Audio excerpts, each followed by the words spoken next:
रजिस्ट्रेशनसाठी ज्यावेळेस ॲप्लिकेशन करायचं असतं त्याच फॉर्ममध्ये चूज करता येतं कंपोजिशन लेवी पाहिजे, एक ऑप्शन हा आहे. आणि दुसरा ऑप्शन, एखाद्या व्यक्तीला माहीत नाही कंपोजिशन लेवी काय असते, त्यांनी नॉर्मली सेक्शन 9 प्रमाणे तो टॅक्स भरत असेल आणि त्याला सेक्शन 10 प्रमाणे कंपोजिशन लेवी काहीतरी वेगळ्या प्रकारे टॅक्स भरत तो एक कळलं, तर तो इयर जेव्हा सुरू होईल फिनान्शियल इयर त्याच्या अगोदर गव्हर्नमेंट ऑप्शन देतं की तुम्ही पुढच्या इयरकरता कंपोजिशन स्कीम घेऊ शकता. कंपोजिशन स्कीममधला सेक्शन 9मध्ये टॅक्स द्यायचा आहे तर कधी करता येतं, पण नॉर्मल टॅक्स मेथड नको आहे, कंपोजिशन स्पेशल पाहिजे, तर मग ते वर्षाच्या सुरुवातीपासूनच घ्यावी लागते. अशा प्रकारे आत्ता प्रोसिजर आहे. तर याच्यामध्ये कंपोजिशन स्कीम कोणाला मिळते तर त्याचे काय पात्रतेचे निकष आहेत ते 10(1) दिलेत. Eligibility for composition scheme. Ineligible who can't opt for composition scheme, कोणाला मिळणार नाही कंपोजिशन स्कीम. आता हे 10(1) आणि 10(2) म्हणजे जे होते, ज्यावेळेस याप्रमाणे कंपोजिशन स्कीम मिळत होती, यामध्ये जे गुडचे सप्लायर आहेत त्या सगळ्यांना ही स्कीम मिळत होती आणि कॅटरिंग सर्व्हिसेस किंवा हॉटेल रेस्टॉरंट यांनाच फक्त कंपोजिशन स्कीम होती. बाकी गुडचे सप्लायरला 1% GST भरायला लागायचा आणि रेस्टॉरंटला, हॉटेलला, कॅटरिंग सर्व्हिसेसला 5%. बाकी इतर सर्व्हिस प्रोव्हायडरला कंपोजिशन स्कीम गव्हर्नमेंटनी दिली नव्हती सुरुवातीच्या काळामध्ये. नंतर गव्हर्नमेंटनी, मी बघते आता 10(2) आहे, हे 10(2) येण्यापूर्वी एक नोटिफिकेशन काढलं आणि त्या नोटिफिकेशन थ्रू त्यांनी कंपोजिशन स्कीम दिली आणि नंतर मग हा सेक्शन अमेंडमेंट करून त्याचं पात्रता निकष आणि कंडिशन्स हे सगळे या एकाच मध्ये टाकून दिले 10(2) मध्ये. म्हणजे जे 10(1), 10(2) ते सर्व्हिस प्रोव्हाइडर करता काय 10(2) मध्ये, की सर्व्हिस प्रोव्हाइडर समजा ब्युटी पार्लर आहे, सलून आहे, इंटिरियर डेकोरेटर आहे, आर्किटेक्ट आहे, यांनाच कंपोजिशन स्कीम पाहिजे असेल तर त्यांचा जो इलिजिबल क्रायटेरिया निकष आहे त्यात ते बसत नाहीत, याच्यामध्ये बसत नाही. त्यांच्याकरता 10(2) मध्ये कंपोजिशन स्कीम मिळते. यात मेनली एक लिमिट ठेवलं आहे, सर्व्हिस प्रोव्हायडरला 50 लाखाच्या वरती टर्नओव्हर गेला तर मग कंपोजिशन स्कीममधनं ते बाहेर येते. आणि बाकी गुडचे सप्लायर आहेत त्यांना मोठ्या स्टेटमध्ये 1.5 करोड आणि काही स्टेटमध्ये 75 लाख रुपये लिमिट ठेवले. उलाढाल त्याच्यावरती गेली का त्यांची कंपोजिशन स्कीम संपली, त्यांनी सेक्शन 9 प्रमाणे टॅक्स कलेक्ट केला पाहिजे. सेक्शन 10 ॲप्लिकेबल होणार नाही. जोपर्यंत ते अटी शर्तीचं पालन करतायत आणि त्यांचं ॲग्रिगेट टर्नओव्हर ठराविक लिमिटच्या पुढे जात नाही तोपर्यंत ते इलिजिबल राहतील कंपोजिशन स्कीममध्ये. हेच दिलं आहे पुढे, composition levy will lapse once aggregate turnover exceed the specified limit, जे 50 लाख, 75 लाख, 1.5 करोड आहे ते. जो कंपोजिशन स्कीममध्ये टॅक्स भरेल त्याला ITC मिळणार नाही, नो ITC, आणि रिसिपियंटकडनं, बायरकडनं, कन्झ्युमरकडनं टॅक्स कलेक्ट नाही करायचं. आणि अटी शर्तीप्रमाणे जर त्यांचा कंपोजिशनमध्ये टॅक्स घेणं चालत नसेल तर मग त्यांच्यावरती पेनल्टी प्रोव्हिजन लागू होऊ शकतात. Penalty in case of contravention. उल्लंघन जर केलं, नियमाचं उल्लंघन किंवा निकषामध्ये बसत नसताना पण ते कंपोजिशन लेवी ऑप्ट करत असतील तर त्यांना पेनल्टी प्रोव्हिजन लागू होईल. बरं, याच्यामध्ये असं गुंतागुंतीचं काय नाही आहे, स्टेट फॉरवर्ड आहे, जे आहे ते सरळ आहे, काही नाही याच्यामध्ये. रूल 3 दिला आहे की इंटिमेट करा गव्हर्नमेंटला की आम्हाला कंपोजिशन स्कीम पाहिजे. Effective date of composition, condition, restrictions, validity, rate हे याद दिलं आहे. आणि रिटर्न भरायचा, पेमेंट करायचं, त्याकरता कुठला फॉर्म आहे हे रूल 62 आहे. आता ह्याच्यामध्ये तुम्ही बघाल तर वेगवेगळे फॉर्म आहेत. इंटिमेशन करण्याकरता मग हा फॉर्म दिला आहे, त्या रूलप्रमाणे हा फॉर्म द्या, त्यातून आम्हाला कंपोजिशन स्कीम पाहिजे नेक्स्ट इयरला हे सांगता येतं.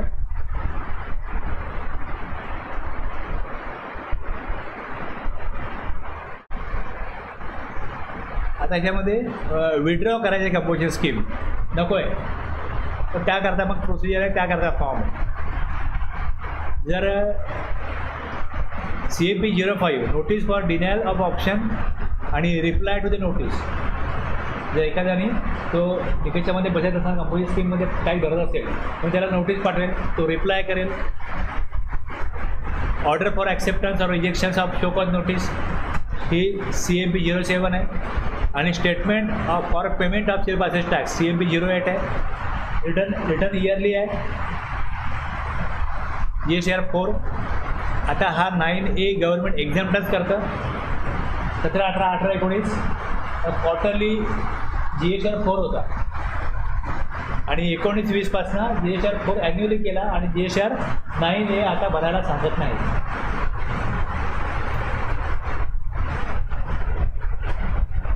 कंपोजिशन लेवी कशा प्रकारे टॅक्स भरेल registered person, either normal method किंवा कंपोजिशन लेवी. आता कंपोजिशन लेवी करता जर रिव्हर्स चार्जची जी काय प्रोव्हिजन आहे ती ॲज इट इज ॲप्लिकेबल राहील. जर काही परचेस केलं तसं फॉरवर्ड चार्जला समजा 18% टॅक्स आहे, मी कोणाला विकतोय, अनरजिस्टर आहे, कंपोजिशन आहे, रजिस्टर आहे, हे मी बघतो की नाही. मी सप्लायर आहे तर माझं ऑब्लिगेशन काय, इन्व्हॉइस इश्यू करा. जर रिसिपियंट हा रजिस्टर्ड पर्सन असेल तर त्यावरती इन्व्हॉइसवरती त्याचा नंबर टाका, बाकी माहिती टाका. म्हणजे जे ऑब्लिगेशन मला लागू आहे तर मला बघायचं नाही आहे, जो टॅक्स रेट मला दिला आहे 18% तो मला 18% टॅक्स कलेक्ट करायचा आहे. मग सेम जर एखादा इन्व्हर्ट सप्लाय घेतला तर कंपोजिशन लेवी असो किंवा नॉर्मल लेवी असो, रिव्हर्स चार्जचं 18% 18%. म्हणजे कंपोजिशन लेवीचं 1% आहे, 5%, 6% म्हणून मग रिव्हर्स चार्ज पण 1%, 5%, असं होत नाही. Notwithstanding anything to the contrary contained in this act, but subject to the provision of section 9394 as it is applicable right. A registered person काय दिलं, a registered person whose aggregate turnover in the preceding मागच्या वर्षी financial year did not exceed 50 lakh. आता हे 50 lakh limit त्यांनी पहिले ठेवलं होतं ज्या वेळेस या कायद्याची सुरुवात झाली होती तेव्हा. पण 50 लाख लिमिट हे कंपोजिशन स्कीमसाठी अत्यंत कमी आहे असं इंडस्ट्रीकडनं, व्यापाऱ्यांकडनं, गव्हर्नमेंटला सांगितलं की लिमिट वाढवा. आता हे वाढवायची जी प्रोव्हिजन आहे खाली बघा इकडे दिसतं, provided that the government may by notification increase the set limit. हे 50 लाखावरनं आता काही राज्यांना 1.5 करोड आहे, काही राज्यांना 75 लाख करण्यात आलेलं आहे.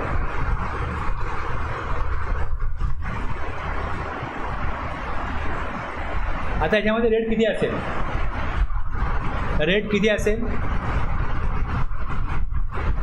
यांचे लिमिट ज्यांचं aggregate turnover up to 1.5 crore आहे ते may opt to pay in lieu of tax payable 9(1)च्या ऐवजी ते या सेक्शन 10 प्रमाणे खाली दिलेल्या रेटप्रमाणे टॅक्स पे करतील.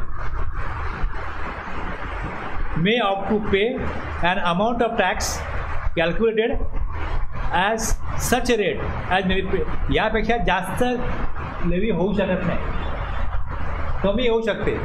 आता 1% of turnover in state UT in case of manufacture. आता यात पण गव्हर्नमेंटने काय केलं, ट्रेडर आणखी मॅन्युफॅक्चरर यांना डिफरन्शिएट केलं. 1% जर CGST आहे ते 1% IGST होईल आणि सुरुवातीला 2% टॅक्स लावला मॅन्युफॅक्चरवरती आणि ट्रेडरसाठी काय केलं, त्यांच्या घरचा 1% ठेवला. आता मॅन्युफॅक्चररचं म्हणणं असं झालं की आम्हाला का 2%, ट्रेडरला का 1%. मॅन्युफॅक्चरिंग इंडस्ट्रीला खूप स्ट्रगल करायला लागतं, कॉम्पिटिशन आहे. आम्ही 3%, 4% मार्जिनची काय करतो, बिझनेस करतो. 1% टॅक्स दिला तर आमचा 1% कमी होईल, 2% टॅक्स ठेवू नका आम्हाला. मग तो गव्हर्नमेंटनी कमी केला. आता ट्रेडर असो या मॅन्युफॅक्चरर असो त्यांना 1% टॅक्स, पण सुरुवातीला 2% टॅक्स देत होते मॅन्युफॅक्चरर. 2.5% हे कोणा करताय, हे आहे जे शेड्यूल 2 पॅराग्राफ 6 आणि क्लॉज B मध्ये आहे रेस्टॉरंट सर्व्हिस. रेस्टॉरंट सर्व्हिस त्यामध्ये आली, ज्यांना CGST 2.5%, AGST 2.5%, टोटल त्यांना किती झाले 5%.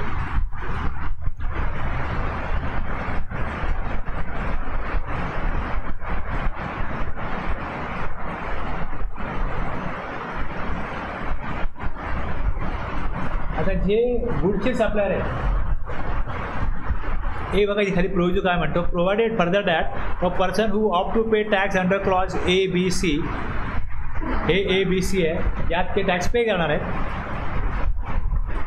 मे सप्लाय सर्व्हिस एक्सेप्ट काय, एक्सेप्ट त्यात रेस्टॉरंट सर्व्हिस, कारण ती सर्व्हिसेस आहे. म्हणजे बी सोडून ए किंवा सी वाले जर त्यांना समजा एखादा फुटवेअर आहे, चपलाचे दुकान आहे, शूज वगैरे खराब झाले तर ते मेंटेनन्स करतात, सोल निघाला लावून देतात. तसंच मोबाईल विकणारे आहेत ते रिचार्ज करतात, रिचार्ज सर्व्हिस आहे. म्हणजे गुडचा सप्लायर असेल तर तो थोड्या प्रमाणात सर्व्हिस देतो, तर गुडचा सप्लायर आहे म्हणून तुम्ही सर्व्हिस द्यायचीच नाही अशी जर प्रोव्हिजन केली तर याचा पण व्यापारावरती परिणाम होईल. मग गव्हर्नमेंटने काय केलं की जे गुडचे सप्लायर आहेत त्यांना अप टू 5 लाखापर्यंत सर्व्हिस देणं अलाउड केलं. किती? अप टू 5 लाखापर्यंत सर्व्हिस देऊ शकता. किंवा प्रिसिडिंग फिनान्शियल इयर, समजा प्रिसिडिंग फिनान्शियल इयरला माझा टर्नओव्हर झाला 95 लाख, मागच्या वर्षी टर्नओव्हर आहे 95 लाख, तर मी 10% या 95 लाखाच्या होतील. किती होतील? 95 किती होतील? 9,50,000 एवढ्या अमाऊंटची सर्व्हिस देऊ शकतो. 5 लाख किंवा प्रिसिडिंग फिनान्शियल इयरच्या 10% यात जी हायर अमाऊंट आहे तेवढ्या अमाऊंटची सर्व्हिस या वर्षी देता येईल. समजा मागच्या वर्षी मला टर्नओव्हर झाला 40 लाख, तर 4 लाख 10% होतात किंवा 5 लाख, हायर काय 5 लाख. मिनिमम 5 लाखाची सर्व्हिस द्या आणि मॅक्झिमम प्रिसिडिंग फिनान्शियल इयरच्या 10% एवढी अमाऊंट होईल, तेवढ्या अमाऊंटची सर्व्हिस या वर्षी देता येईल.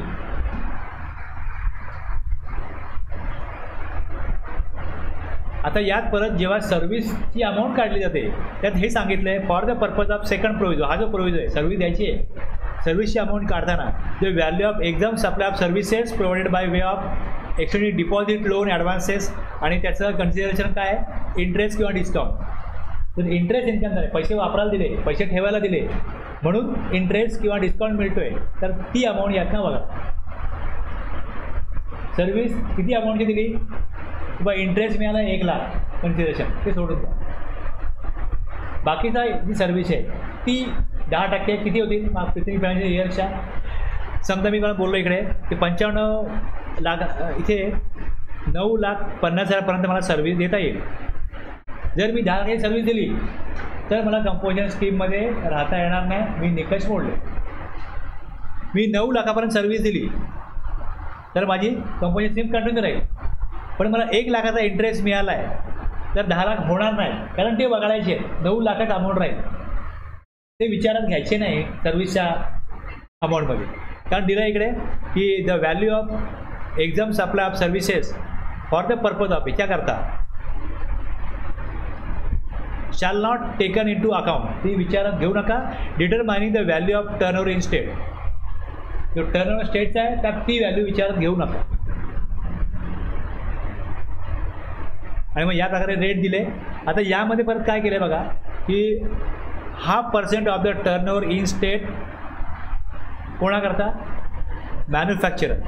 0.5% ऑफ द टर्नओव्हर. आणि जेव्हा टर्नओव्हर म्हणतात त्यावेळेस त्यामध्ये टॅक्सेबल एक्झाम सगळं आलं.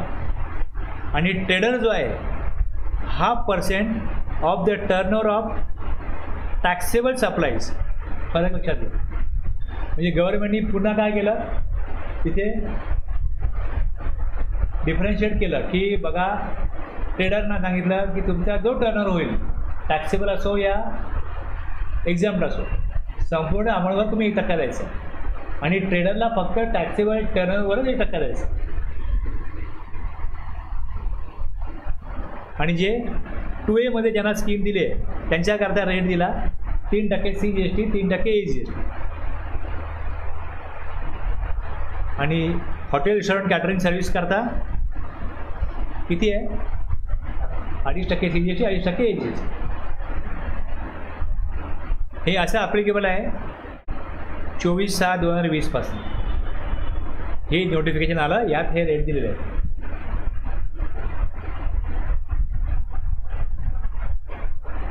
$75 लाख कुठल्या स्टेटला आहेत ते लक्षात घ्या. बाकीच्या स्टेटला 1.5 करोड आहेत कंपोजिशन स्कीमसाठी.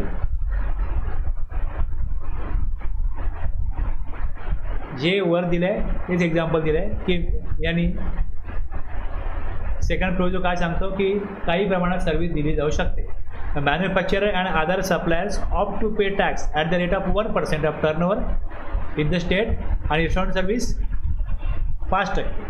आणि manufacturer and other supplier restaurant service सोडून ते सर्व्हिस देऊ शकतात 5 लाख किंवा नॉट एक्सिडिंग 10% ऑफ टर्नओव्हर. या दोघांमधला हायर काय होईल ते, आणि ते 10% टर्नओव्हर काढायचं आहे मागच्या वर्षीचा.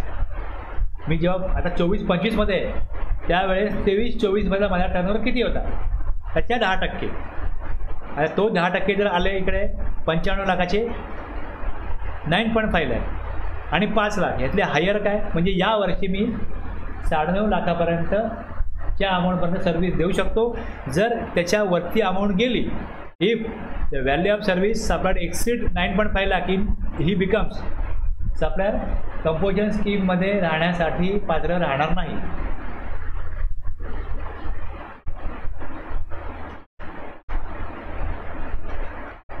हे झालं आपलं 10.1 10.2. 10.2 मध्ये काय इकडे या कंडिशन्स आहेत. यात काय दिलं बघा, सेव्ह ॲज. असा सेव्ह ॲज जेव्हा म्हटलं जातं त्यावेळेस सर्व्हिस प्रोव्हायडरला ही स्कीम मिळणार नाही, पण इथे 10.1 मध्ये रेस्टॉरंट सर्व्हिस दिलेली आहे. जर तिकडे दिली आहे तर ती सोडून बाकी सर्व्हिसेसबद्दल ते बोलत आहे. Save as provided in section 10.1. 10.1 मधली रेस्टॉरंट सर्व्हिस सोडून इतर services he is not engage in the supply of service. ज्याला कंपोजिशन स्कीम घ्यायची आहे तो सर्व्हिस प्रोव्हायडर असता कामा नये. म्हणजे या 10.2 मधनं गव्हर्नमेंटनी सर्व्हिस प्रोव्हायडरला बाजूला काढले. अदरवाईज काय झालं असतं की जर हे नसतं तर मग इथे 1% ऑफ टर्नओव्हर हे मॅन्युफॅक्चर आहे. मी मॅन्युफॅक्चरर नाही आहे, मी रेस्टॉरंट सर्व्हिस देत नाही, तर इकडे जेव्हा अदर सप्लायर म्हटलं असतं यामध्ये मी येऊ शकलो असतो. कारण इथपर्यंत तरी सर्व्हिस प्रोव्हायडरला ही स्कीम नाही आहे असं दिसत नाही. सर्व्हिस प्रोव्हायडरला कंपोजिशन स्कीम नाही आहे हे कुठे क्लिअर झालं, हे क्लिअर झालं 10.2 मध्ये. रेस्टॉरंट सर्व्हिस त्यांनी कव्हर केले 10.1 मध्ये, ती सोडून बाकी he is not engage in the supply of service. Service provider composition स्कीममधनं बाहेर गेले. कंपोजिशन स्कीम अजून कोणाला मिळणार नाही. He is not engage in making any supply of good services which are not leviable to tax under this act. ज्यांना जीएसटीमध्ये tax लागत नाही त्यांना कंपोजिशन स्कीम मिळणार नाही. तसंच ही is not engage in making any interstate outward supply. राज्याबाहेर supply करणार असाल तर कंपोजिशन स्कीम मिळणार नाही.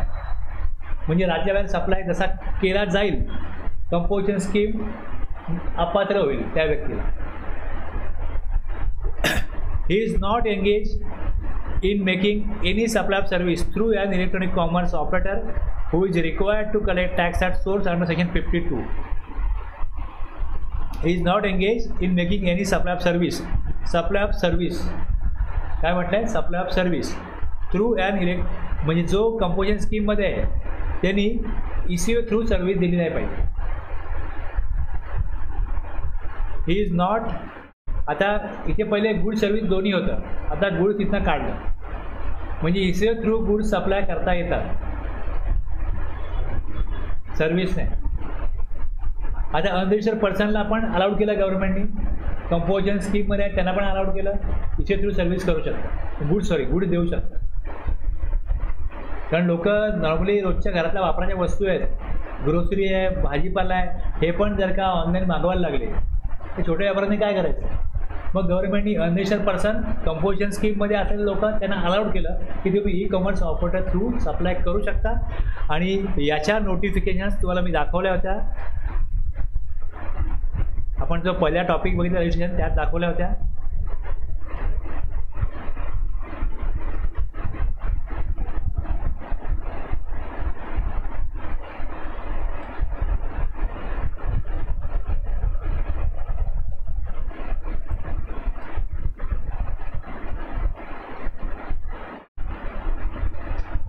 हे सगळं 1 ऑक्टोबर 23 पासून बदललं. हे बघा, हे आलं 31 जुलैला आणि इथे खाली this notification shall come into force with effect from 1 October 2023.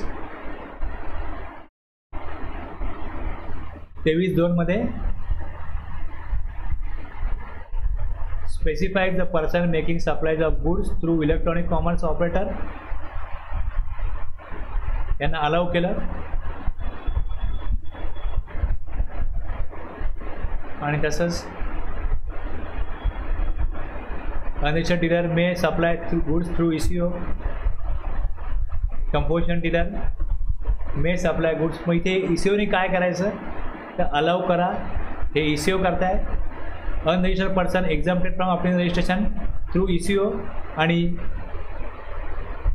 या प्रकारे या नोटिफिकेशन गव्हर्नमेंटनी काढल्या 1 ऑक्टोबर 2023 पासून.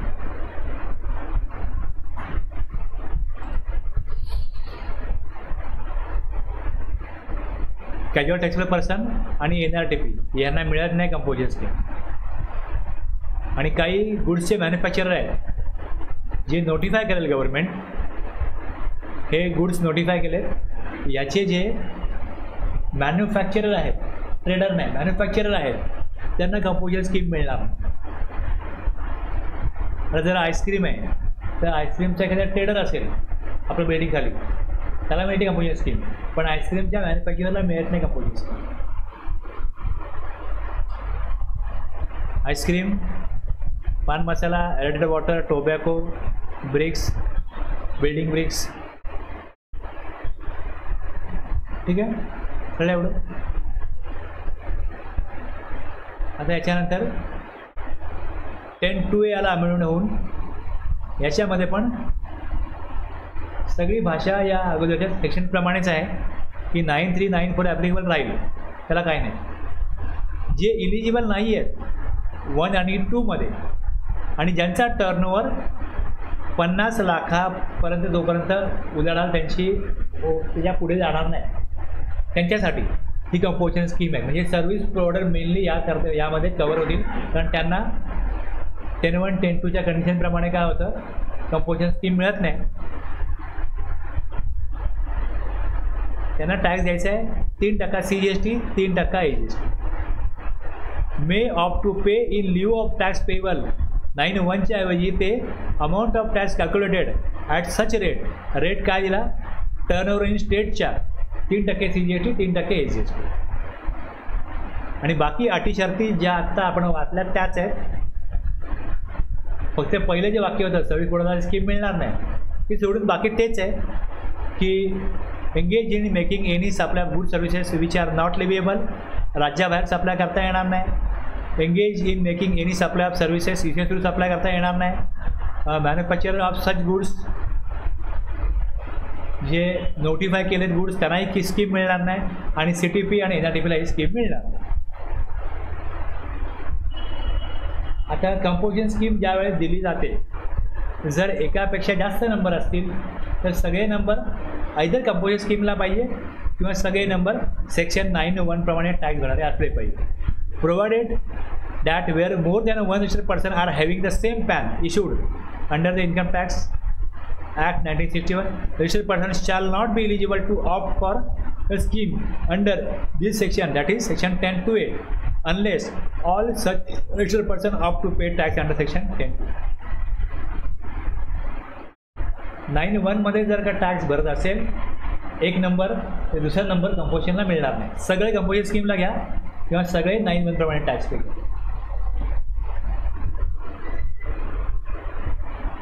आता ह्या पहिली गोष्ट काय की राज्याबाहेर सप्लाय करायचा नाही, काही गुड्स त्यांनी रिस्ट्रिक्ट केले, ते सप्लाय करत असाल तर मग कंपोजिशन स्कीम मिळणार नाही.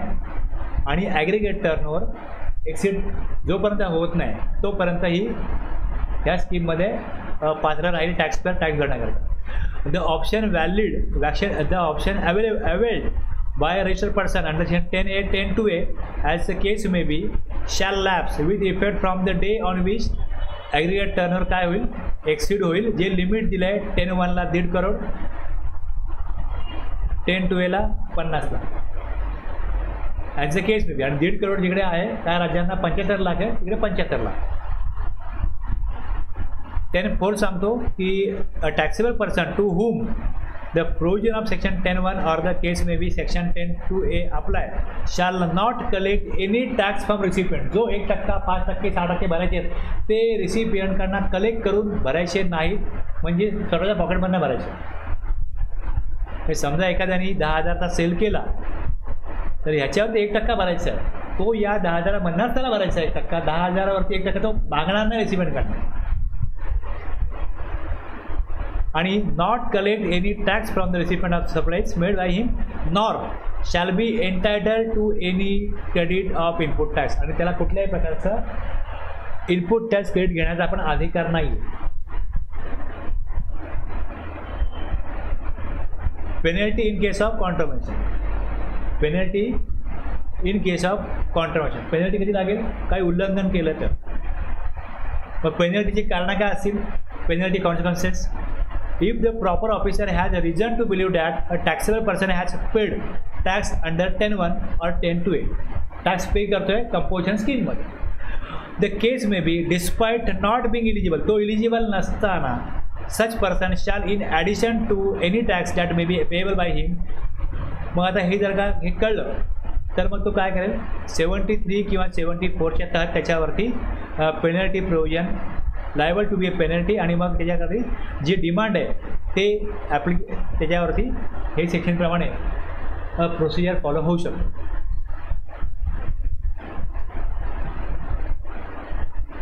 आता यामध्ये आपण जेव्हा ॲग्रिगेट टर्नओव्हर काढतो, for the purposes of computing aggregate turnover of a person for determining his eligibility to pay tax under this section, and expression aggregate turnover shall include the value of supplies made by such person from.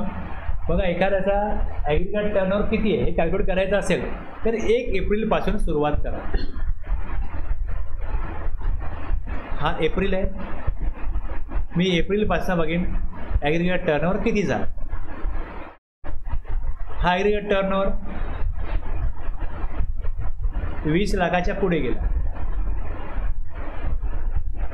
काय करायला लागेल? त्याला registration घ्यायला लागेल. या 20 लाखावरती तो tax देईल की नाही, देणं लागतो की नाही? Yes or no? यात एप्रिल, मे आणि जून. आता जूनला जर का त्याचा ॲग्रिगेट टर्नओव्हर एक्सीड करतो, रजिस्टर नव्हता ना तो, इथे त्याला रजिस्ट्रेशन घ्यावं लागेल. ते घेतल्यानंतर मग पुढे जुलै, ऑगस्ट, सप्टेंबर त्यांनी 30 लाख टर्नओव्हर केला. याच्यावर टॅक्स देणं आहे त्याला 1%. ही जी अमाऊंट आहे इथली 20 लाख, याच्यावरती पण 1% द्यायला लागेल. तुमचं म्हणणं आहे कसं काय? तो रजिस्टर नव्हता ना. बघा, 1 एप्रिलपासून ज्या वेळेस वर्ष सुरू होतं ॲग्रिगेट टर्नओव्हर, समजा तुमचा 31 झाला फेब्रुवारीला, 1 एप्रिल ते फेब्रुवारी समजा 5 आहे, या डेटमध्ये तुम्ही कोणाकोणाला माल विकला आहे, तुम्हाला त्यावेळेस टॅक्स घ्यायचा नव्हता. मग टॅक्स तुम्ही कसा घेणार? कोणाला देणार? सपोज तुम्ही कंपोजिशन स्कीम ऑफ नाही करत, नॉर्मली घेता, तर तुम्ही टॅक्स देणं कसं काय लागाल? 11 महिने तुम्हाला माहिती आहे की आपला टर्नओव्हर काय फार नाही आहे आणि तो काय वाढणार नाही, टॅक्स कलेक्ट करण्याची तुम्हाला गरजच नव्हती. आता ज्या वेळेस निकषाप्रमाणे तुम्हाला रजिस्ट्रेशन घ्यावं लागेल, रजिस्ट्रेशन जेव्हा घ्यायला लागतं त्यानंतर टॅक्स कलेक्ट करण्याचं ऑब्लिगेशन आणि बाकी ऑब्लिगेशन लागू होतात. जोपर्यंत तुम्ही अनरजिस्टर्ड पर्सन आहात काही गरज नाही. असं आहे ना, लक्षात घ्या. आता इकडे पहिले 20 लाख आहे, मग 30 लाख आहे, सर्व्हिस प्रोव्हायडर समजा धरून चाला. आता इथे पुढे टर्नओव्हर 30 लाखाच्या पुढे गेला, पुढे आणखीन पुढचे महिने आहेत 3, यात त्यांनी समजा आणखीन 20 लाख रुपये टर्नओव्हर केला. पहिले इलिजिबल नव्हता म्हणून टॅक्स कलेक्ट नाही केला, मग तो रजिस्ट्रेशन घेण्याकरता त्याला ऑब्लिगेशन लागू झाले, त्यांनी घेतलं रजिस्ट्रेशन, मग टॅक्स भरला 30 लाखावरती 1%. 50 लाख संपले, लिमिट संपलं, कंपोजिशन स्कीम संपली की नाही? संपली की नाही? मग पुढे जर का या 20 लाखावरती ती जी सर्व्हिस आहे त्याच्यावर जर 18% टॅक्स हा लागू होत असेल तर त्याला 18% टॅक्स द्यावा लागेल की नाही. मग हा 18% त्याला बाहेरकडनं कलेक्ट करायचा आहे की नाही, समजते ना. हा 1% जो आहे या 30 लाखामधनं त्याला भरायचं आहे. पण इकडे जेव्हा तो 20 लाख टर्नओव्हर करेल तेव्हा त्याला 20 लाख प्लस सर्व्हिस टॅक्स घ्यायला लागेल. किंवा हे ज्यांनी 20 लाख जे घेतलेत हेच 118% असं असतील. इथे कसं आहे ही 10 लाखामध्ये 1% इन्क्लूड आहे, तसंच या 20 लाखामध्ये पण असं होईल ना. तर याच्या क्लिअरिटीसाठी हे दिलं आहे की for the purposes of a computing aggregate turnover of a person for determining his eligibility to pay tax, ठरवण्याकरता eligibility, the expression aggregate turnover shall include the value of supplies made by such person from 1 April of a financial year up to the date when he becomes liable for registration under this act. लक्षात घ्या. But shall not include the value of exempt supply of service provided by way of extending deposit, loans or advances so far as a consideration. ती value सोडून, इंटरेस्टची value सोडून बाकी amount आहे ती विचारात घ्या. कशाकरता? रजिस्ट्रेशन घेण्याकरता तो पात्र होतोय की नाही या हे ठरवण्याकरता. पुढे for the purpose of determining the tax payable, त्याला टॅक्स देणं किती आहे under this act, the expression turnover in state or UT shall not include the value of following supplies. Tax भरण्याकरता ती व्हॅल्यू घेऊ नका जी supplies from 1 April of financial year up to the date when such person becomes liable for registration. कळलं मी काय म्हणते तुम्हाला? मी पहिले हे सांगितलं, जिथे हे सांगितलं की ही व्हॅल्यू टॅक्स भरण्याकरता हे जे 20 लाख तुम्हाला बोललो इथपासून इथपर्यंत जून, इथे 20 लाख काय झाले त्याचे एक्सिड झाले किंवा 20 लाखावर तो पोचला, तिकडे तो लायबल झाला. पण याच्यावर त्याला टॅक्स देणं लागत नाही. टॅक्स पे करण्यासाठी तो रजिस्ट्रेशन घेण्याकरता लायबल होतो की नाही याकरता 1 एप्रिलपासून टर्नओव्हर तुम्ही बघा. पण टॅक्स भरण्याकरता 1 एप्रिलपासून तो जेव्हा लायबल झाला ती व्हॅल्यू टॅक्स भरण्याकरता इन्क्लूड करू नका. Shall not include the value of following supply. कशाकरता? Determining the tax payable. Tax पेएबलसाठी 1 एप्रिल ते 30 जूनमध्ये 20 लाख होते, ती व्हॅल्यू विचारात घ्यायची नाही. ती व्हॅल्यू विचारात घ्यायची तो रजिस्ट्रेशन घेण्याकरता पात्र होतो की नाही यासाठी. आणि एक्झाम सप्लाय वरती टॅक्स त्याला द्यायचा नाही. एक्झाम सप्लाय कुठला? एक्झाम सप्लाय इंटरेस्ट इन्कमचा, ह्याच्यावर टॅक्स द्यायचा नाही. दुसरा कुठला एक्झाम सप्लाय असेल तर तो याच्यात घेतलेला नाही.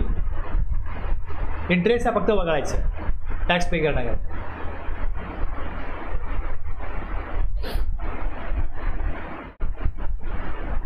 अ photographer Champak has commenced providing photography service in Delhi from April this year.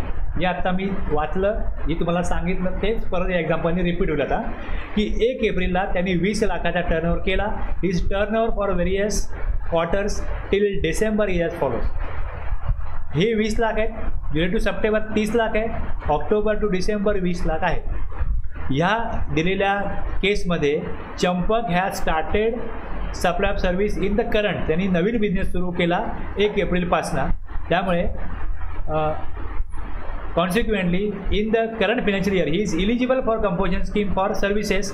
He becomes eligible for registration जेव्हा त्याचा टर्नओव्हर 20 लाखाला एक्झम्प्ट झाला. While registering under GST he of त्यांनी कंपोजिशन स्कीम फॉर सर्व्हिस घेतली म्हणजे 10(2)A for determining his turnover of the state for payment of tax under composition scheme for services turnover of April to June shall be excluded. त्याच्यावर त्याला tax द्यायचा नाही. As the value of supplies from the first day of April of a financial year up to the date when such person becomes liable for registration under this act are to be excluded for this purpose. Next 30 lakh 3% CGST, 3% AGST, 90,000 CGST, 90,000 AGST pay करेल.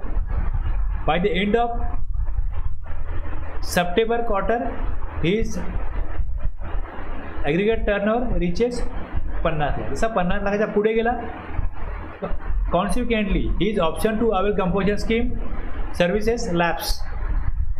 आणि मग पुढे September नंतर October December त्यांनी 20 lakh turnover केला, यावर त्याला 18% म्हणजे 3,60,000 हा टॅक्स द्यायला लागेल.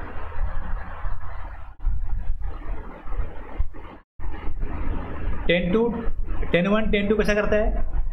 गुड्ससाठी आहे सर्व्हिस एकच, रेस्टॉरंट सर्व्हिस. बाकी सर्व्हिसेस 10(2A) मध्ये येतात. यांचं लिमिट 1.5 करोड आहे, यांचं 50 lakhs आहे. एवढं लक्षात ठेव. ते एक्सीड झालं, कंपोजिशन स्कीम संपली. आता हे काही घ्यात गुंतागुंत वाटली, फार काय नाही आहे. बस रूलमध्ये काय, any person who applies for registration, application for registration कुठे असतं? रूल 8 मध्ये, सब रूल 1 मध्ये. त्यावेळेस तो चूज करेल पार्ट बी मध्ये की त्याला कंपोजिशन स्कीममध्ये टॅक्स द्यायचं. आणि ज्या डेटपासून त्याचं रजिस्ट्रेशन ॲप्लिकेबल ग्रँट होईल त्या डेटपासून त्याला कंपोजिशन लेव्हीमध्ये टॅक्स पे करायचं. आणि ज्या व्यक्तींनी अगोदर सेक्शन 9 मध्ये टॅक्स पे करत असतील, any registered person who opt to pay tax under section 10 shall electronically file an intimation CMP 02 duly signed. आता इथे परत काय करायला लागतं बघा, जर का एखाद्याला सेक्शन 9 मध्ये टॅक्स देत होता तर त्यामध्ये कसं असतं,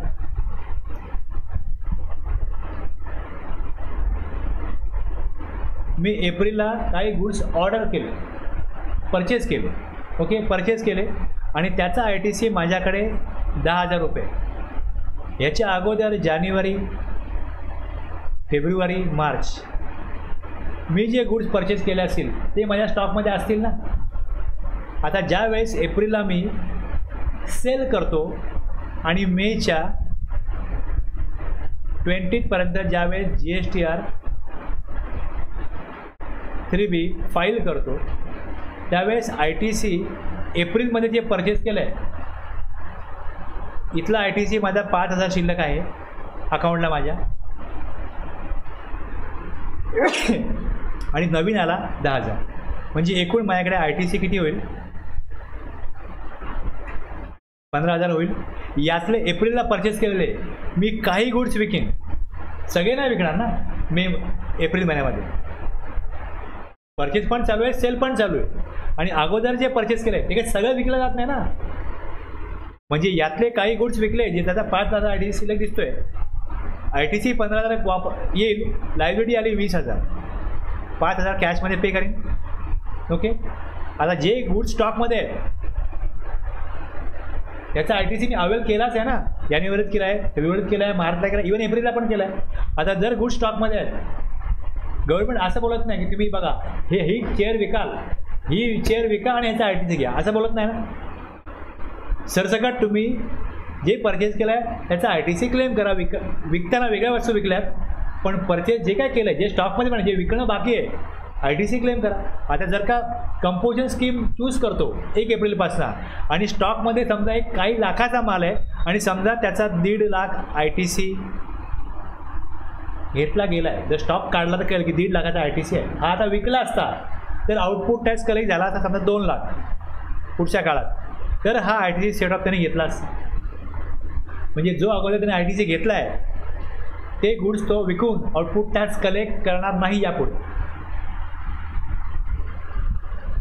मग तुम्ही याचा ITC युटिलाइज केला अगोदर, तुम्ही याचा आउटपुट टॅक्स कलेक्ट नाही करणार. जर कंपोजिशन स्कीममधनं नॉर्मलमधनं कंपोजिशनला आला तर त्याला स्टॉक स्टेटमेंट द्यायला लागतं prior to commencement of the financial year for which. पहिले काय करेल, तो ॲप्लिकेशन देईल कंपोजिशन स्कीम पाहिजे, आणि रिव्हर्सल ऑफ क्रेडिटची प्रोविजन लागू होते रूल 44(4) प्रमाणे, की जर याच्या उलटं पण आहे. पहिले कंपोजिशन स्कीममध्ये होता, सेक्शन 9ला आला. आत्ता माझ्याकडे मी टॅक्स 1% भरत होतो आणि जेव्हा परचेस केला ITC घेण्याची मला तरतूद लागूच नाही कंपोजिशन स्कीममध्ये, तर गव्हर्नमेंट त्याला ITC देतो. त्याला म्हणतात अवेलमेंट ऑफ ITC. सेक्शन 18 मध्ये येईल, सेक्शन 18 मध्ये येईल की जर कंपोजिशन इवन अनरजिस्टर्ड पर्सन आहे, कंपोजिशन लेवलचा पर्सन आहे, तो जर का आरक्षण घेईल त्यावेळेस, जर एखाद्याचा ॲग्रिगेट टर्न एक्सीड झाला तो ॲप्लिकेशन करेल, किंवा एखाद्या व्हॉलंटरीने जरी ॲप्लिकेशन करेल, त्याच्या स्टॉकमध्ये जे गुड्स असतील त्याला त्याचा अवेलमेंट ऑफ ITC प्रोव्हिजन आहे, त्याचा ITC त्याच्या इलेक्ट्रॉनिक क्रेडिटला जमा होतो, पण त्याला स्टॉकची माहिती द्यायला लागते. ITC 03मध्ये ही स्टॉकची माहिती द्यायची त्याला. ती दिल्यानंतर इथे काय होईल, तेवढं ITC रिव्हर्स करायला लागेल. आणि ITC अवेल करत आहे त्याचा वेगळा फॉर्म की स्टॉकमध्ये किती गुड्स आहेत, मग त्याचा ITC अवेल करतो. आता तुम्ही यापुढे गुड्स विकणार पण टॅक्स कलेक्ट नाही करणार, 1% टॅक्स भरणार. गुडचं 18% आहेत, गुडचं 18% आहेत, मग ते स्टेटमेंट इथे द्यायला लागेल आणि त्यावर त्याला रिव्हर्सल ऑफ क्रेडिट रूल 44 प्रमाणे लायबिलिटी पे करायला लागेल. कंपोजिशन लेवी सहज नाही मिळत, पण कंपोजिशनमधनं 991 ला यायचं आहे तर बेनिफिट आहे की तुम्ही फॉर्म भरा, स्टॉकची माहिती द्या, ITC तुमच्या इलेक्ट्रॉनिक क्रेडिटला जमा होईल, ITC वापरता येईल, लायबिलिटी पे करता. आणि इथे तुम्ही ITC वापरला आहे, ITC रिव्हर्स करा, लायबिलिटी पे करा. हे सगळं करायचं in accordance with the provision of within a period of 60 days from commencement of the relevant financial year. म्हणजे 1 एप्रिलपासून 60 दिवस म्हटलं तर एप्रिल मे मध्ये एवढी प्रोव्हिजन त्यांनी प्रोसिजर केली पाहिजे.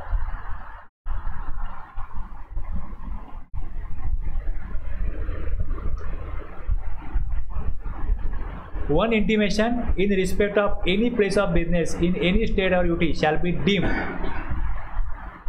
तरतूद कशी आहे, एक किंवा जास्त नंबर असतील, एकाहून जास्त नंबर असतील तर आयदर टॅक्स 9मध्ये भरा किंवा 10मध्ये भरा.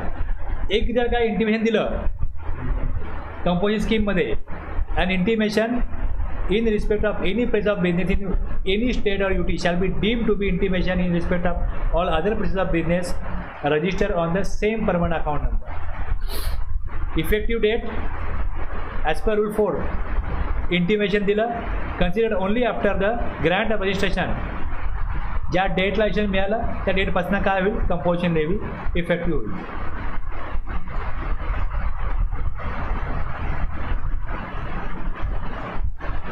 आता जे आपण तिथे वाचले कंडिशन्स ते त्यातल्या काही यात रिपीट आहे. तसं NRTP आणि CTPला मिळणार नाही composition levy. The goods held in stock, स्टॉकची माहिती द्यायची आहे. The goods held in stock, आता हे पण काय 9(4) आता बदलला आहे, तो वेगळ्या प्रकारचा आहे. आता ही शॅल पे टॅक्स 9(3), 9(4)चा टॅक्स लागत असेल तर तो भरायचाच आहे.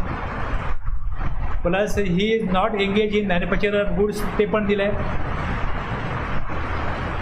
या गुड्ससाठी सप्लायरला कंपोजिशन स्कीम मिळणार नाही.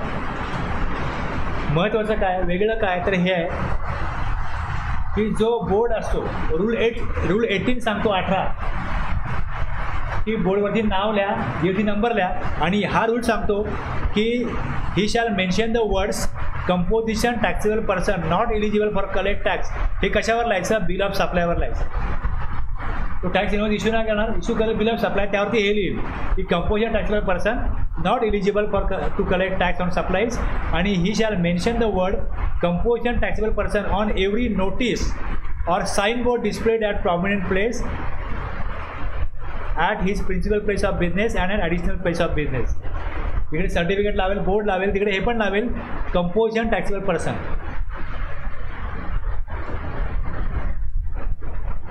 एकदा कंपोजिशन करता इंटिमेशन दिलं तर दरवर्षी परत सांगायची गरज नाही. The registered person paying tax under section 10 may not file a fresh intimation every year. जोपर्यंत तो त्या अटी शर्तीच्या अधीन राहून काम करतोय, त्याचं काम चालू आहे, तोपर्यंत तो सेक्शन 10मध्ये टॅक्स भरण्याकरता पात्र आहे, तोपर्यंत तो त्याप्रमाणे टॅक्स भरत राहील.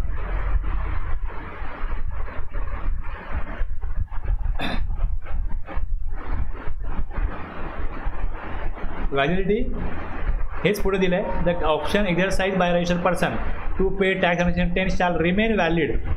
कधीपर्यंत राहील, सॅटिस्फाईज, ज्या अटी शर्ती आहे उल्लंघन करत नाही तोपर्यंत या.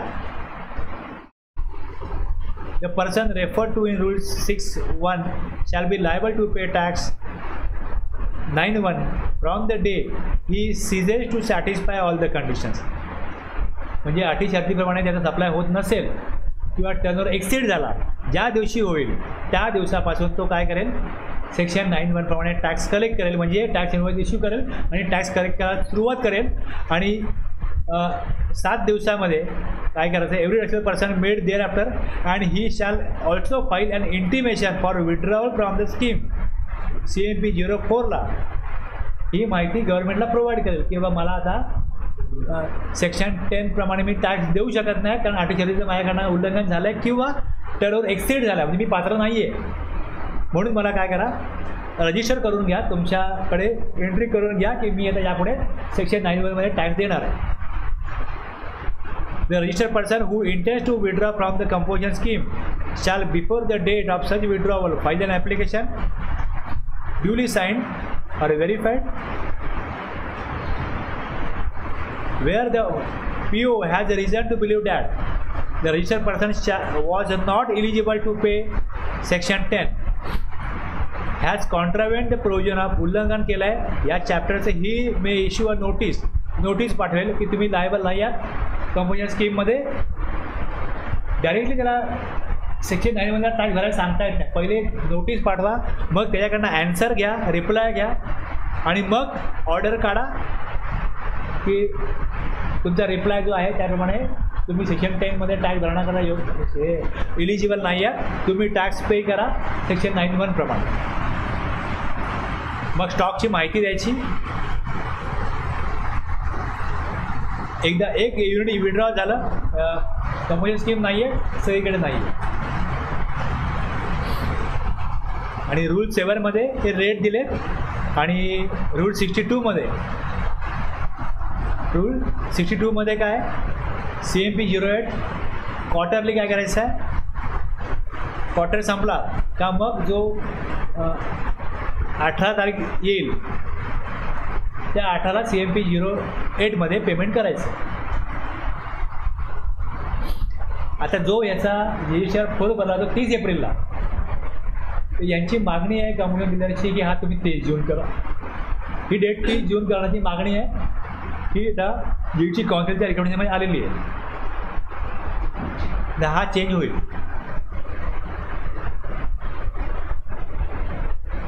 जो टॅक्स पे करायचा आहे हा ई कॅशच्या लेजरमधनंच पे करायचं. टॅक्स इंटरेस्ट हे काय असेल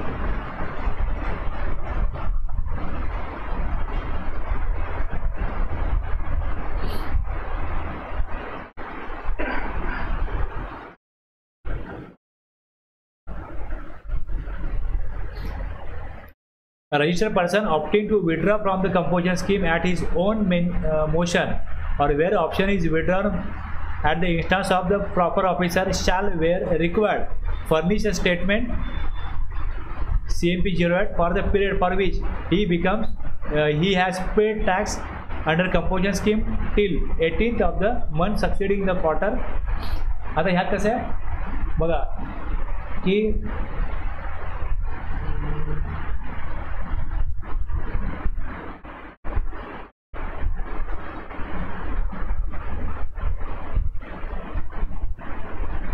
जानेवारी, फेब्रुवारी, मार्च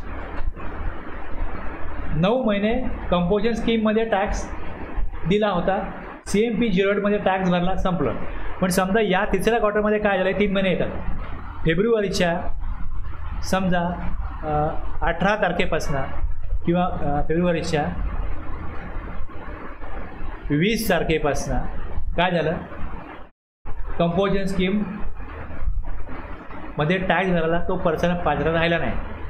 तर जानेवारी 1 to 20 फेब्रुवारी यात टॅक्स द्यायचा कंपोजिशन स्कीममध्ये आणि 21 फेब्रुवारी टू 31 मार्च याच्यामध्ये सेक्शन 9 प्रमाणे टॅक्स द्यायचा आहे. म्हणजे GSR 1 भरायचा आणि 3 भरायचं आहे. मग ह्या पिरियडचा CMP 08 भरायचा आणि मग एवढ्या पिरियडमध्ये जो काय सप्लाय केला आहे त्याप्रमाणे ॲन्युअल रिटर्न GSTR 4 जाईल, CMP 08 जाईल आणि पुढच्या म्हणजे एकाच वर्षामध्ये जर 2 प्रकारे टॅक्स भरला आहे तर जे काही कॉम्प्लायन्सेस आहेत ते दोन्हीचे करायला लागतील.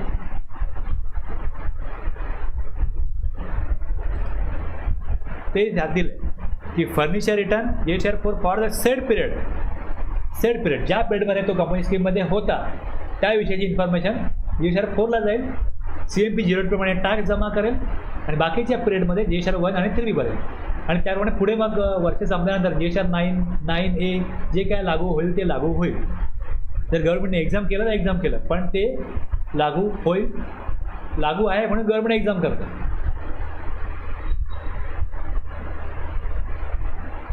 ओके, कळलं एवढं? तर मग यात काय फार गुंतवणूक नसते. साधारण एक पाऊण तासाचा विषय होता कंपोजिशन स्कीम. आणि बाकी आपण 1.25 तास ते बघितलं RCM सर्व्हिसेस. आता पुढे जाऊन सप्लाय.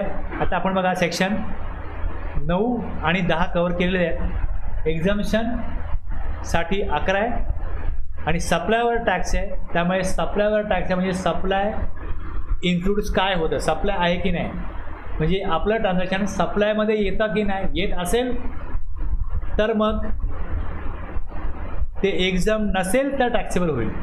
आणि टॅक्सेबल जर होईल तर त्यामध्ये रिव्हर्स चार्ज नसेल तर फॉरवर्ड चार्ज असेल.